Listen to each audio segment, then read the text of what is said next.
Welcome to today's explainer. Look, we're going to set some hyper-realistic expectations today about migrating from Windows to Linux. And more importantly, we're going to build you a concrete survival strategy. We're talking about what you absolutely need to know before making the switch, the hurdles that always seem to trip up beginners, the apps you just have to leave behind, and the really powerful new tools you'll get to embrace. Okay, let's kick things off with a pretty crucial question. Imagine this, it's Friday afternoon, and a client, a teacher, or your manager needs a heavily formatted file back from you in exactly 1 hour. Can your new Linux setup actually handle it? Like, can it handle the exact fonts, the macros, the specific exports they require? Because if the answer is no, a full switch right this second might be a bit premature. This Reddit user, Enjum Kaiser, really hit the nail on the head here. This is the exact mindset you need to adopt before we go any further. You know, Linux isn't just a free drop-in clone of Windows. It's a completely different ecosystem, and it requires a fundamental shift in how you think about your computer. You literally cannot carry your old expectations over and expect them to work. So, to make this transition as smooth as possible, we're going to walk through these 5 essential phases: unlearning your habits, navigating the hardware minefield, saying goodbye to old apps, embracing your new software, and testing before you commit. All right, phase 1. Unlearning your Windows habits. Take a look at the stark visual contrast here between the old C drive walled garden you're used to and the Unix-style root hierarchy. It's a whole new world. On Linux, there is no C or D drive. The entire file system starts at the root using //. And pay close attention to this one, because it trips up almost everyone. Linux is strictly case-sensitive. A file named document with a capital D is a completely different file from documents with a lowercase d. I mean, that alone is a huge adjustment. The big takeaway here is that your years of Windows muscle memory, they won't give you superpowers in Linux. You're going to have to actively relearn some basics. You don't scour the web for random XCE installers anymore. You use central package managers or app stores.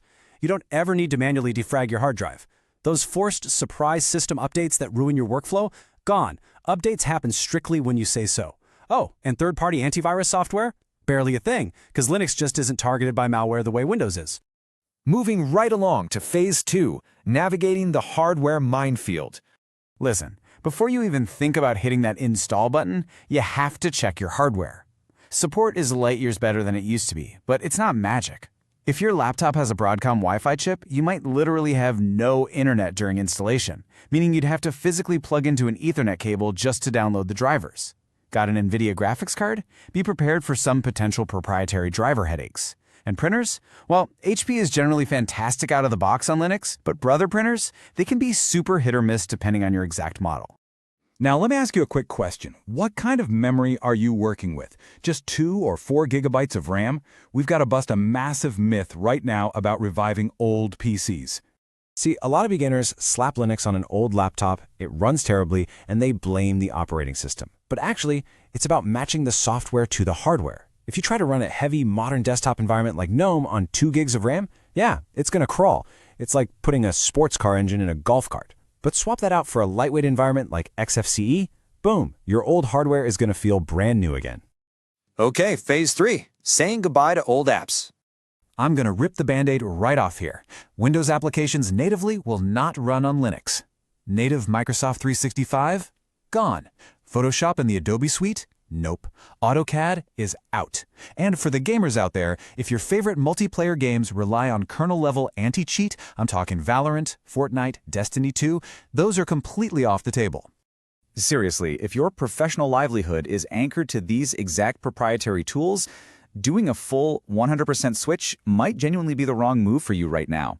If a client sends over a complex Excel file loaded with custom macros or an Illustrator file that needs precise color proofing, the Linux alternatives just might not give you that flawless compatibility you need to keep getting paid. But hey, don't stress. That brings us to phase 4, embracing your new software. For practically every app you leave behind, there's a really powerful open-source hero ready to step in, and almost all of them are totally free. Check out this translation guide. You're trading Microsoft Office for Libre Office or OnlyOffice. Need to edit photos? GIMP or the web-based Photopea have you covered. Ditching Premiere Pro? You get DaVinci Resolve, which is literal professional-grade Hollywood video editing right on Linux. And developers leaving Visual Studio can seamlessly jump into JetBrains or VS Code. As this user points out, and as pretty much any veteran Linux user will tell you, tools like LibreOffice are more than capable of handling your everyday document needs, and you don't have to pay a monthly subscription fee. The trick is realizing it's not about finding a one-to-one exact clone. It's just about learning a slightly different workflow to get the exact same result. And look, for those moments when you absolutely must have perfect compatibility, you have some incredible workarounds. Need Office? Just use the Microsoft 365 web apps right in your browser.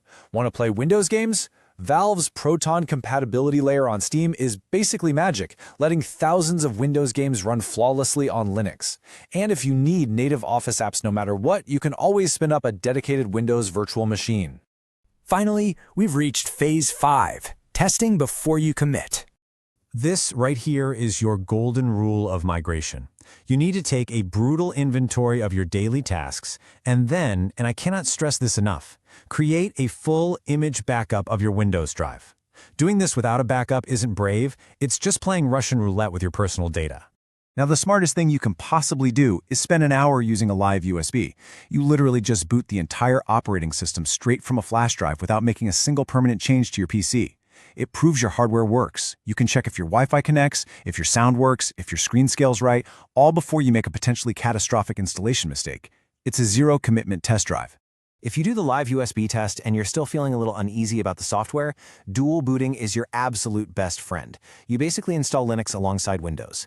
This lets you keep Windows tucked away in reserve for those specific Friday afternoon tasks or anti-cheat games, while you get to daily drive Linux for everything else securely.